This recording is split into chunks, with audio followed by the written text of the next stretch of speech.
이상입니다. 네, 해주십시오. 네, 네, 저도 이성간 의사진행 발언하겠습니다. 예. 네, 우리 야당 간사님 말씀 잘 들었고요. 종합정책질의 일단 의사진행 발언은 듣고 가시죠. 본인 주장만 하시고 상대 주장은 듣지 않는 게 그게 무슨 태도입니까? 예, 의사진행 발언해 그게 주시면 지금 계속 예결위를 해주세요. 제대로 진행하자고 하는 태도입니까? 본인들 주장만 하고 상대 주장은 듣지 않고 그러면서 무슨 종합정책 질의를 이틀을 합니까? 제가 말씀드리겠습니다. 종합정책 질의 하루 하면 안 되고 이틀을 꼭 해야 한다고 하시는데요. 시간 끌기 외에 어떤 목적이 있는지 저는 의문입니다.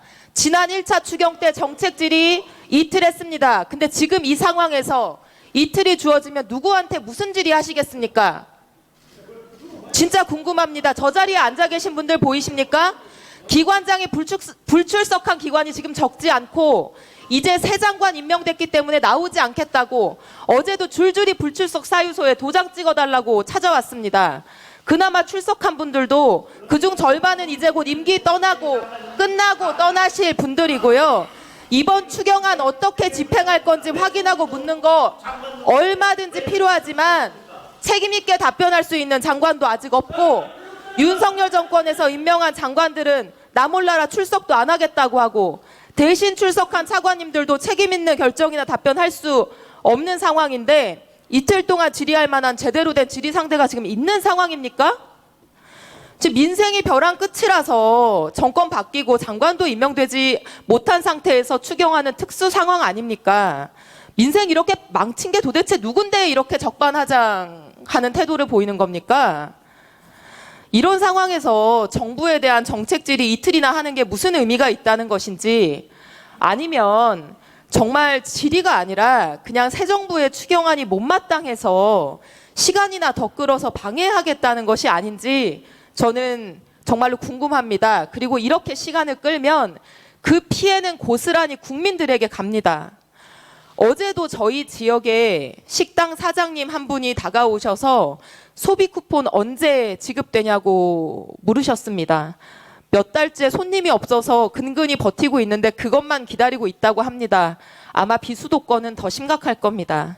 그분께 제가 말씀드렸습니다. 어떻게든 이번 주 안에 반드시 국회 통과시켜서 오래 기다리시지 않게 해드리겠다고 했습니다. 국민의힘 의원님들도 지금 퇴장을 하셨지만 부디 협조해 주십시오. 의원님들 지역구에도 정부의 조치를 몇 년이나 목 빠지게 기다리고 지금 폐업을 앞두고 있는 소상공인들 자영업자 계시지 않습니까? 부탁드립니다. 이상입니다. 예. 아까 야당 의원님들 주장과 관련해 가지고요.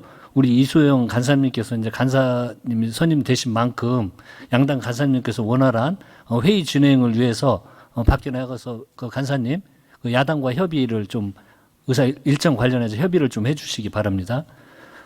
그리고 추경 심사 하루 한 적이 없다고 하는데 그렇지 않습니다. 2017년, 2018년, 2019년 18년까지 다 하루 진행을 했고요. 2020년 제1회, 2회, 3회, 4회 모든 추경 심사를 하루 만에 끝낸 적이 있습니다. 코로나 때만 진행했다는 말씀은 맞지 않는 말씀이고요. 그리고 지금 예산 독재라고 말씀하시는데 이미 지금 상임위 법사위 이야기를 또 하고 그럽니다. 법사위는 이미 전 후반기 여야가 합의된 사항입니다. 그리고 상임위 협상을 하려면 내년에 하셔야죠. 왜 그 이야기를 지금 꺼내십니까? 지금 아무튼 양당 간 협상을 계속 해주시기 바랍니다. 우리 예결위는 오늘부터 이재명 정부가 편성한 첫 예산안인 2025년도 제2회 추가경정 예산안을 심사합니다. 위원 여러분께서 모두 아시다시피 우리나라 대내외 경제 여건, 특히 민생 경제가 매우 어려운 상황입니다. 소상공인 자영업자는 매일매일 치열하게 생업의 현장을 지키고 있지만 삶이 개선되기는커녕 밑빠진 독에 물붓기라며 절규하고 계십니다. 30년을 버틴 마트도 40년을 운영한 목욕탕도 50년 넘는 동네 약국도 문을 닫고 있습니다. 경기를 떠받치던 건설 경기도 IMF 이후에 최악의 한파를 겪고 있습니다. 올해 폐업한 건설사만 200곳이 넘으며 일용직 노동자는 갈 곳을 잃고 방황하고 있습니다. 경기 침체의 정산선은 평등하지 않습니다. 저소득층과 취약계층은 더 혹독한 시간을 감내하면서 하루하루를 버티고 계십니다. 국민의 기본적인 먹고 사는 문제조차 해결해 주지 못하는 정치가 과연 필요한 것입니까? 국회와 정치권이 국민의 절규를 더 이상 외면해서는 안 됩니다. 민생 회복과 경기 진작의 마중물을 마련해 국민 여러분께 희망을 돌려드려야 합니다. 저는 위원장으로서 이번 추경이 그 출발점이 되기를 희망합니다. 추경안 심사 일정을 긴급하게 편성하게 된 이유도 바로 이것입니다. 민생 현장을 지키는 국민은 하루하루 숨이 막히고 당장 오늘 죽을 것 같다고 하는데 국회가 절차 타령하는 것이 너무 한가한 것이라고 생각합니다. 명분 없는 정쟁으로 민생 회복의 골든타임을 놓칠 수는 없습니다. 제가 애결위원장으로 있는 한 애결위의 시간은 멈추지 않을 것입니다. 국회가 민생의 절박함에 응답하여 빠른 시일 내에 추경이 처리될 수 있도록 국민의힘 위원님들께서는 조속히 회의에 복귀해 주시기 바랍니다. 여기 계신 위원님들께서도 빠듯한 심사 일정이지만 이번 추경안이 국민의 삶에 실질적인 도움이 되도록 꼼꼼히 살펴봐 주시기를 당부드립니다. 정부도 우리 위원회 심사에 성실하고 적극적인 자세로 임해 주시기 바랍니다. 저도 위원장으로서 우리 위원회가 효율적으로 운영될 수 있도록 힘껏 노력하겠다는 말씀 드립니다. 다음 의사일정 제4항 2025년도 제2회 추가경정 예산안부터 의사일정 제26항 2025년도 주택도시기금 운용계획 변경안까지 이상 23건을 일괄하여 상정합니다.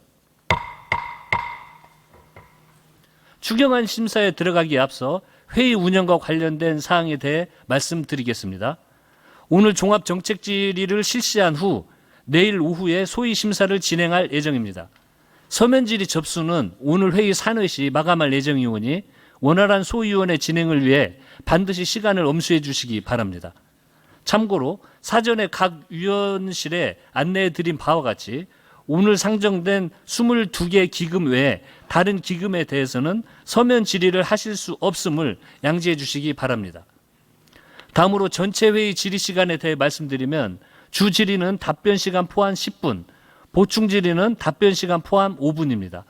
그리고 오늘 우리 위원회 회의는 국회 방송을 통해 생중계될 예정이오니 위원님들께서는 참고해 주시기 바라며 국민께서 방송으로 보시기 때문에 질의위원님 교대에 따른 발언 공백이 최소화되도록 다음번 질의위원님들께서는 발언대 앞 대기석에 미리 나오셔서 대기해 주시면 감사하겠습니다.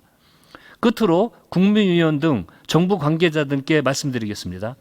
부득이한 사유로 차관 등이 출석할 수밖에 없는 경우에는 간사와 위원장에게 반드시 사전에 양해를 구해 주시고 회의 도중 이석하게 되는 경우에도 사전에 간사와 위원장에게 양해를 구해 주시면 감사하겠습니다.